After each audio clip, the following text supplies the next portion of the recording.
Onde está Floresbella? É a música cantada hoje no refrão por Marcos Sacramento. A música fala que uma mulher traída recebeu o apoio da vizinha para atear fogo na casa do marido, mesmo sem provas da traição. O cantor conversa sobre a cumplicidade que existe entre as pessoas e a evolução das leis com a mudança da sociedade. Agora, o que você diz na música é que cada um tem a sua interpretação, né? E o que, eu olhando a letra da música, o que me chama muita atenção é a tal da Estela, a vizinha.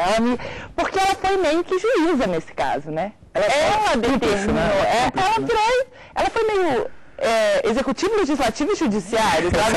Ela foi lá e resolveu tudo porque ela achou que ela tinha que dar razão a quem tinha, né?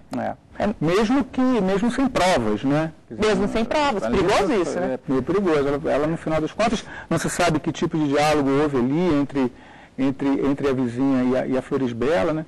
Mas o fato é que ela, no final das contas, acabou apoiando, né? E sem medo nenhum de estar sendo cúmplice naquela atitude, né? Então ela, vamos lá, vamos meter bronca, vamos botar fogo nesse negócio, porque a razão dá-se a quem tem, você está certa, né?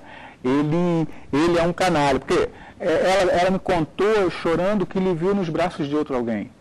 Quer dizer, isso realmente aí fica sendo a questão da interpretação, né? Porque nos braços de outro alguém, fazendo o quê, né? Quem seria esse outro alguém? Enfim, isso aconteceu mesmo, ou foi uma fofoca?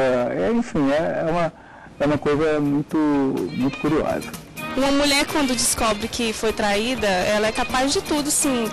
Capaz de matar ele, queimar a casa dele, a roupa dele, porque ela fica totalmente transtornada. Dá uma raiva tão grande a gente ser traída, que a vontade é essa, é meter fogo, matar, sei lá, coisa que vem na cabeça da gente, a gente não pensa. Quando uma pessoa descobre uma traição, assim, normal mesmo, que passa por nossa cabeça é acabar com ele, acabar com ela, destruir a vida dele, destruir a casa, destruir tudo.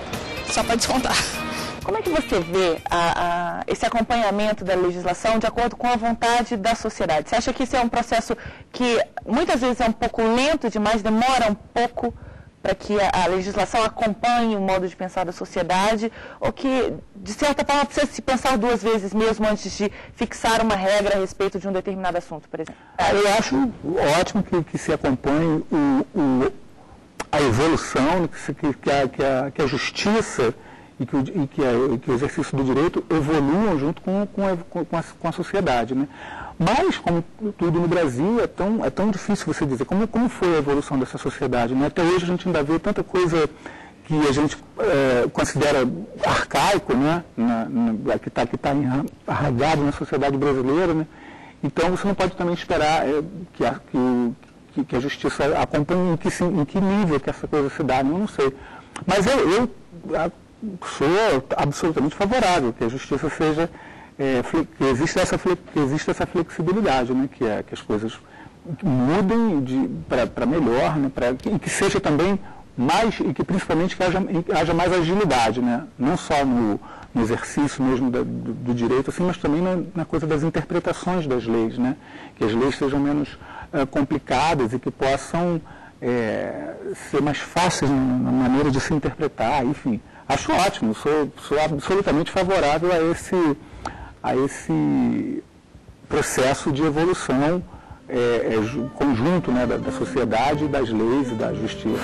Podemos notar a evolução das leis de acordo com as mudanças na sociedade no que se refere às mulheres. O Brasil colônia era regido pela legislação de Portugal.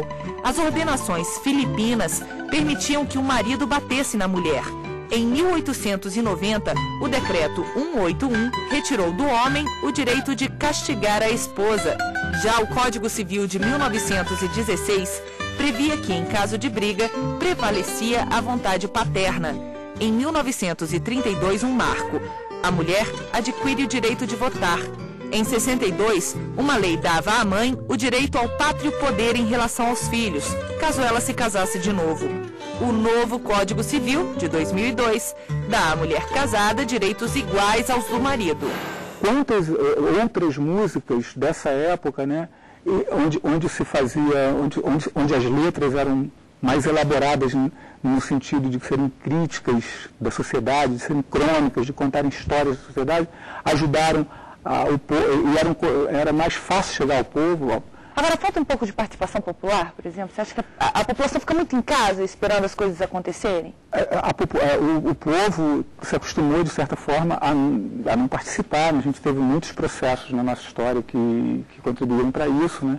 É preciso que, às vezes, haja um empurrão da música popular, do cinema, da televisão. Para chamar atenção. Para chamar atenção. Né? E quantas vezes isso ajudou a reflexão de uma maneira geral, uma reflexão nacional, assim, de uma maneira geral. As músicas são muito interessantes porque você tem músicas que os nossos pais ouviam e que a gente não conhece o contexto, fica conhecendo através da música. A música te leva para um outro conceito, para uma outra ideia que traz à tona histórias que a gente não tinha ouvido. Por exemplo, as da ditadura, do Chico Buarque, de João Bosco, eles trazem coisas que os nossos jovens só ficam sabendo por causa do movimento musical que traz isso pra gente hoje em dia.